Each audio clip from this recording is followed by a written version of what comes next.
নেপালের চলমান সাধারণ নির্বাচনের ভোট গণনা এখনও শেষ হয়নি। তবে শুরুতেই চমক দেখিয়েছেন র্যাপার থেকে রাজনীতিতে আসা নেতা বালেন শাহ। প্রাথমিক ফলাফলে তিনি বড় ব্যবধানে এগিয়ে থাকায় তাকে নেপালের পরবর্তী প্রধানমন্ত্রী হওয়ার সম্ভাব্য মুখ হিসেবে দেখা হচ্ছে। বৃহস্পতিবার অনুষ্ঠিত নির্বাচনে শাহ প্রতিদ্বন্দ্বিতা করছেন সাবেক প্রধানমন্ত্রী কেপি শর্মা ওলি এবং গগন থাপার মতো শক্তিশালী নেতাদের সঙ্গে।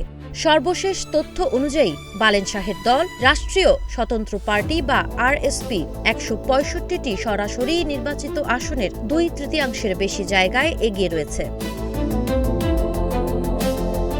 নেপালের নির্বাচনের ফলাফল প্রকাশ সাধারণত ধীর গতির হয়। পাহাড়ি দুর্গম অঞ্চল থেকে ব্যালট সংগ্রহ করতে অনেক সময় হেলিকপ্টার ব্যবহার করতে হয়, ফলে চূড়ান্ত ফলাফল জানতে আগামী সপ্তাহ পর্যন্ত অপেক্ষা করতে হতে পারে। ৩৫ বছর বয়সী বালেন শাহ পেশায় একজন অবকাঠামো প্রকৌশলী। তবে রাজনীতিতে আসার আগে তিনি নেপালের হিপ হপ অঙ্গনেও পরিচিত মুখ ছিলেন। তার সামাজিক বার্তাধর্মী গান তরুণদের মধ্যে বেশ জনপ্রিয়তা পেয়েছিল। গত বছর সামাজিক যোগাযোগ মাধ্যম নিষেধাজ্ঞা ঘিরে যে বিক্ষোভ শুরু হয় তা পরে দুর্নীতি, বেকারত্ব এবং অর্থনৈতিক সংকটের বিরুদ্ধে বড় আন্দোলনে রূপ নেয়। সেই সময় তরুণদের মধ্যে বালেন শাহের জনপ্রিয়তা দ্রুত বাড়তে থাকে।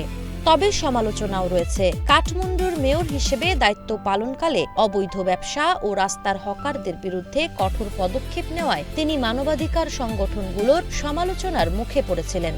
এবারের নির্বাচনে প্রায় ১,৯০,০০,০০০ মানুষ ভোট দেওয়ার যোগ্য ছিলেন এবং ভোটের হার প্রায় ৬০% বলে ধারণা করা হচ্ছে।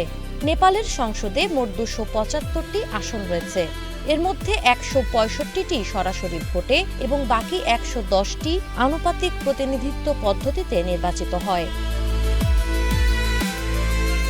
বিশ্লেষকদের মতে এবারের নির্বাচন মূলত পুরনো নেতৃত্ব ও নতুন প্রজন্মের রাজনীতির মধ্যে এক ধরনের লড়াই।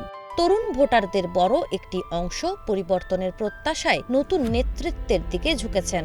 যদি বালেন শাহ শেষ পর্যন্ত জয়ী হন, তবে তা নেপালের রাজনীতিতে বড় ধরনের পরিবর্তনের সূচনা হতে পারে। সাবা খান, নাগরিক প্রতিদিন।